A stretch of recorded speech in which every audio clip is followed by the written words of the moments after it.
আচ্ছা, বাড়ির আকাশছোঁয়া দাম আর উন্নত দেশগুলোতে জন্মহার কমে যাওয়া এই দুটোই কিন্তু আজকালকের খুব বড় দুশ্চিন্তার বিষয়। কিন্তু যদি বলি এই দুটো ব্যাপার আসলে একটার সাথে আরেকটা গভীরভাবে জড়িত, একটা নতুন অর্থনৈতিক গবেষণা কিন্তু ঠিক এই সংযোগটাই আমাদের সামনে তুলে ধরেছে। তো চলুন এই গবেষণার গভীরে ডুব দেওয়া যাক আর খুঁজে বের করা যাক কিভাবে আমাদের বাড়ির চাবিটাই আমাদের ভবিষ্যতেরও চাবিকাঠি হতে পারে। দেখুন, এটা শুধু একটা একাডেমিক প্রশ্ন নয়, এটা একটা বাস্তব সংকট।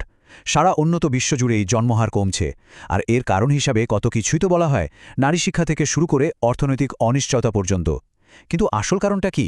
নীতি নির্ধারকরা এর উত্তর খুঁজতে রীতিমতো হিমশিম খাচ্ছেন, কারণ এর ওপরই নির্ভর করছে আমাদের ভবিষ্যৎ অর্থনীতি আর সমাজ ব্যবস্থা কেমন হবে। প্রথমেই একটা জিনিস পরিষ্কার করে নেওয়া দরকার, এই যে জন্মহার কমে যাচ্ছে এটা শুধু একটা সংখ্যা নয়, এর ক্ষমতা আছে আমাদের সমাজের একেবারে ভিত্তিটাকেই নাড়িয়ে দেওয়ার। যখন একটা দেশের জনসংখ্যা কমতে শুরু করে তখন তার প্রভাব কিন্তু আমাদের পেনশন থেকে শুরু করে স্বাস্থ্যসেবা পর্যন্ত সব কিছুর উপর এসে পড়ে।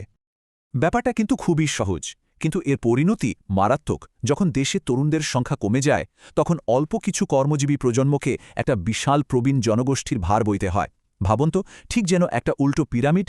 এর ফলে অর্থনীতিতে যে কি প্রচণ্ড চাপ তৈরি হয় তা আমাদের পেনশন আর স্বাস্থ্যখাতকে একেবারে ঝুঁকির মুখে ফেলে দেয়।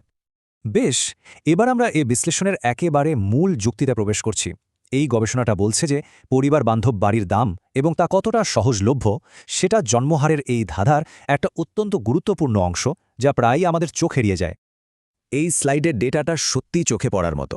দেখুন, যারা পরিবার বান্ধব বাড়িতে থাকেন তাদের সন্তান নেওয়ার সম্ভাবনা প্রায় 20%, আর অন্যদের ক্ষেত্রে সেটা 1%-রও কম। এটা একটা শক্তিশালী সম্পর্ক, মানতেই হবে।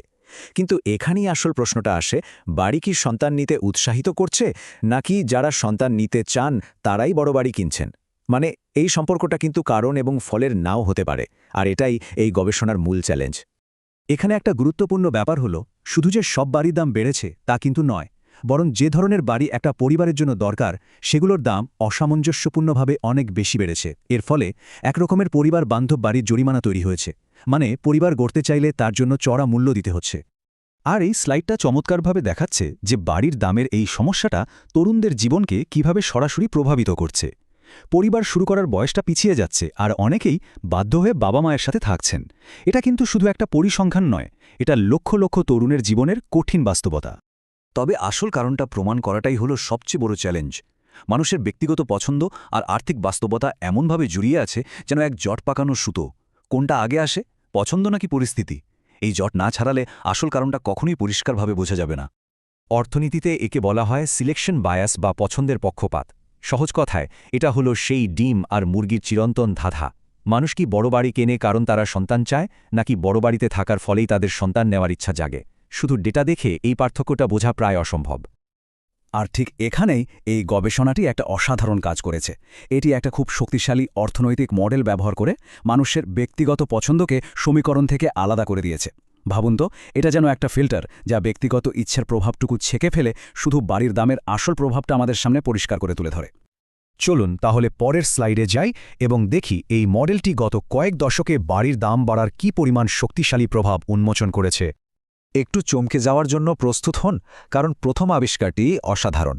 মডেলটি দেখাচ্ছে যদি বাড়ির দাম 1990 সালের পর্যায়ে থাকত তাহলে শুধু মার্কিন যুক্তরাষ্ট্রেই আরও 1,30,00,000 বেশি শিশুর জন্ম হতো। হ্যাঁ, ঠিকই শুনেছেন, 1,30,00,000। এটা তো একটা ছোটখাটো দেশের জনসংখ্যার সমান। এবং এর পরের আবিষ্কারটি আরও বেশি নাটকীয়। এটা বলছে যে আবাসন সংকট শুধু একটা কারণ নয়, বরং সাম্প্রতিক সময়ে জন্মহার কমার পেছনে এটিই প্রধান চালিকা শক্তি। মোট জন্মহার হ্রাসের অর্ধেকেরও বেশি কারণই হল বাড়ির দাম বৃদ্ধি। আর এই প্রভাবটা সরাসরি তরুণদের জীবনে দেখা যাচ্ছে। এই গবেষণা অনুযায়ী বাড়ির দাম বাড়ার কারণে পরিবার শুরু করার তরুণদের সংখ্যা 7% কমে গেছে। এর মানে হল হাজার হাজার তরুণ দম্পতি শুধুমাত্র একটা সাশ্রয়ী বাড়ির অভাবে তাদের জীবনের সবচেয়ে বড় সিদ্ধান্তটি নিতে পারছেন না। বেশ, আমরা সমস্যাটা তো বুঝলাম, এখন সমাধানের দিকে একটু নজর দেওয়া যাক।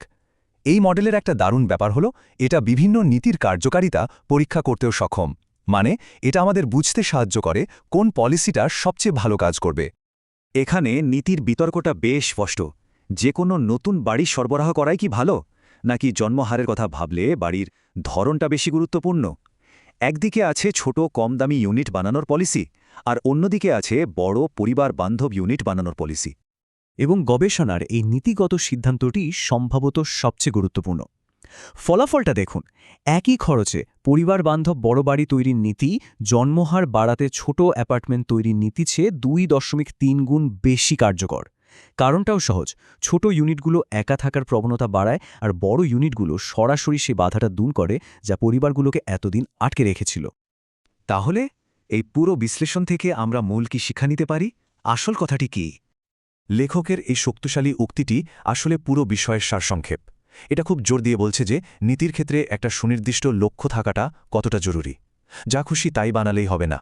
সংক্ষেপে বলতে গেলে এই বিশ্লেষণের মূল বক্তব্য হল সমস্যা থেকে সমাধানে যাওয়ার পথটা কিন্তু বেশ পরিষ্কার। বাড়ির দাম জন্মহারকে বাধা দিচ্ছে, বিশেষ করে বড় পরিবার বান্ধব বাড়ির দাম। আর এর সমাধান হল আরও বেশি করে এই ধরনের বাড়ি তৈরি করার উপর জোর দেওয়া। তাহলে চলুন এই আলোচনাটি শেষ করা যাক একটা বড় প্রশ্ন দিয়ে। আমাদের জনসংখ্যার ভবিষ্যৎ কি বড় বড় অর্থনৈতিক পরিকল্পনায় নয়, বরং আমাদের স্থানীয় জোনিং কোড আর বিল্ডিং পারমিটের মতো সাধারণ বিষয়ের মধ্যেই লুকিয়ে আছে? আপাত দৃষ্টিতে সাধারণ এই নিয়মকানুনগুলোই হয়তো আমাদের পরবর্তী প্রজন্মকে পৃথিবীতে স্বাগত জানানোর পথে সবচেয়ে বড় বাধা অথবা সবচেয়ে বড় সুযোগ তৈরি করছে।